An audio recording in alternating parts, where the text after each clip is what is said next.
Ek is Konrad Steenkamp van die Afrikaanse Taalraad. Ons is vandag hier by Valsbaai Primêr om met skoolhoofde te praat oor 'n baie interessante tema, naamlik hoe kan skoolhoofde ouers help om goeie taalbesluite te neem? Waaraan moet ouers dink wanneer hulle 'n kind in 'n Afrikaanse stroom by 'n skool wil sit of in 'n Engelse stroom? Hoe maak 'n mens dit vir die skoolhoofde makliker om met sulke ouers te praat?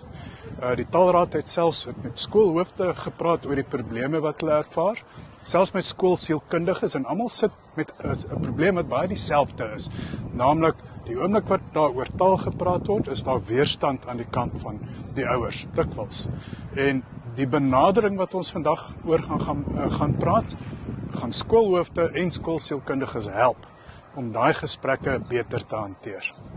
Agtergrond is, hierdie is nou 'n ma wat met die kind kom. Die onderwyseres sê die kind van die ouer na my te verwys, want daar's duidelik taalkwessies hier. I'm coming to see if I can write my child nie, of ek my kind volgende jaar kan inskryf nie. I must write you in for next year. Mommy said English. In English. My shoes and my shoes is pushing me.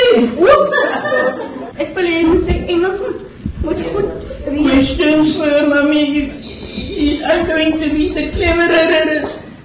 Het jy al gedink om vir haar miskien in haar moedertaal, wat sy gemaklik in is, miskien vir haar volgende jaar in haar moedertaal te kan onderrig?